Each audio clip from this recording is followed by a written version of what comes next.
Bonjour tout le monde, bienvenue à Taskmaster.com, j'espère que vous allez bien, merci d'être là.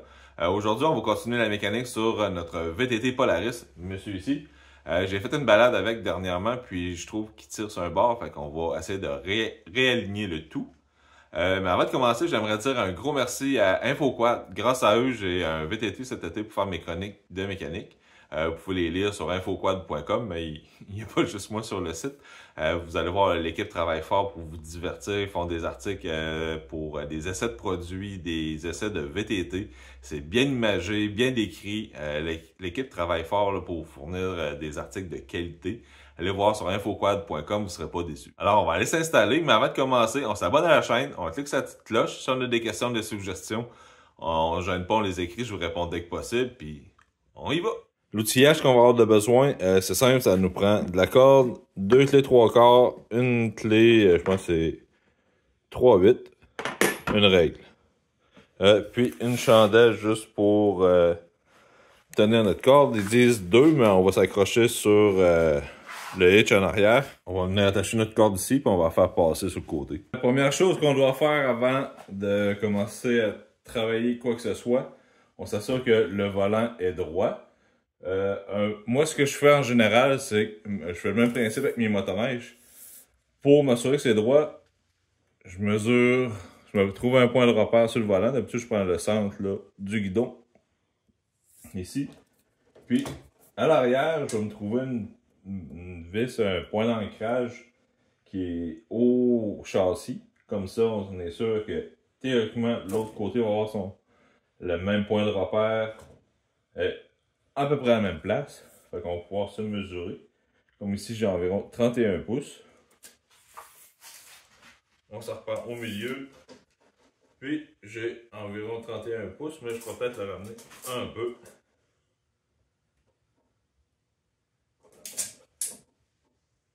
Euh, 31.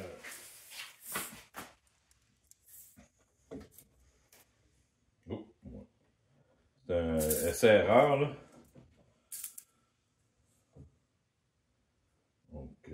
Ça a l'air bon.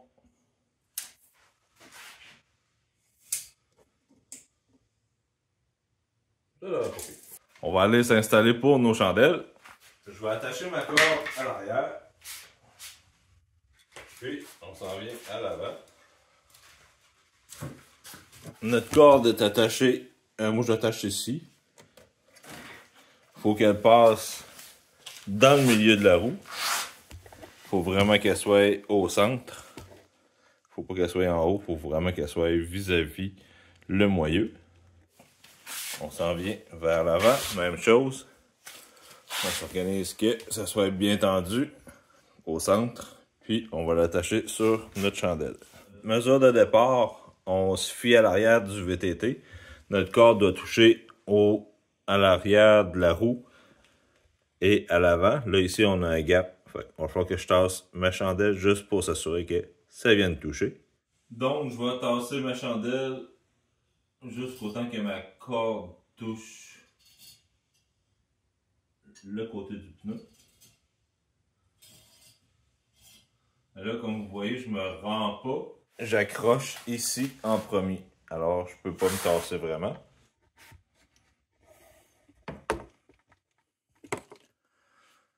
Une petite chose aussi, avant de commencer, je vous conseille de débarrer les deux écrous. Comme ça, vous allez pouvoir bouger les tiges de direction facilement et sans tout défaire votre alignement du guidon.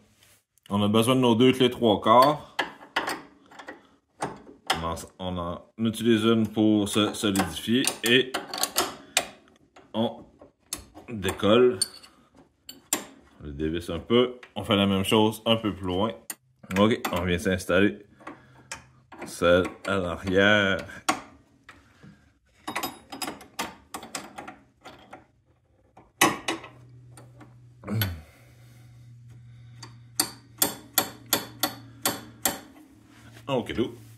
Ok. Un coup qu'on a déverrouillé les tiges de direction, on prend nos mesures. Puis comme on peut voir ici, la corde est quand même passablement droite, mais notre roue est trop par l'intérieur, elle doit sortir. Fait qu'on va aller prendre nos mesures sur le rim, puis on va corriger la situation pour que notre roue sorte vers l'extérieur. Pour nos mesures, ici on a environ... on va prendre la mesure à l'extérieur. Ici, j'ai environ 17, entre 16 et 17 mm. Et puis en avant, on va avoir une belle surprise. Là, j'ai environ 30 mm. Fait qu'on va ajuster la tige de direction pour que la roue sorte vers l'extérieur juste d'environ 1,16 ou 2 mm de plus que ma mesure initiale ici.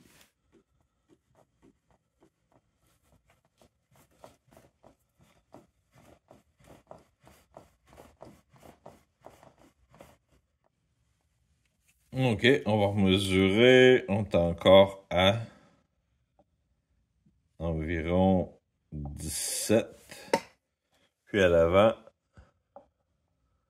on est à 17. On s'en vient proche du but. Le but, c'est que notre roue sorte un peu plus vers l'extérieur.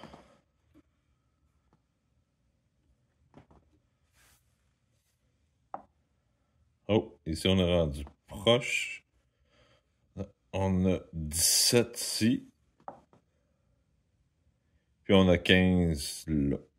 On a 16 environ. Puis, et voilà. Fait que là, j'ai 18. Puis ici, j'ai 16 environ. Fait qu'on a environ 1,8 à 1,16 ou 2 mm de jeu, plus vers l'extérieur. Tout au long du processus, on s'assure que le volant bouge pas, fait qu'on s'organise prendre nos mesures plusieurs fois, juste s'assurer que le volant reste droit. Faut reverrouiller les écrous. De l'autre côté, aussi, on va se placer.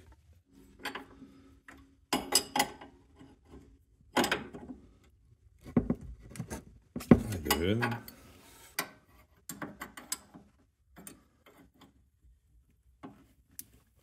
Et de deux. Alors, il va nous rester plus qu'à faire l'autre côté. Même principe, on met notre corde, on l'attache à l'arrière, on met notre jack à l'avant. Puis, on déverrouille les écrous chaque côté. Ici. Puis, le tour est joué. On s'assure qu'on a environ... On s'assure toujours d'avoir notre 1,8 ou 2 mm de plus à l'arrière de la roue pour s'assurer que la roue sorte vers l'extérieur. Puis ici, ben, théoriquement, on a encore notre 16 mm de tantôt. C'est pas plus compliqué que ça. Des travaux pas trop compliqués, peut-être un peu techniques, mais c'est quand même pas trop pire. Avant d'ajuster le volant, on s'assure de déverrouiller les écrous, ces tiges de direction. Fait comme ça va pas désajuster le volant.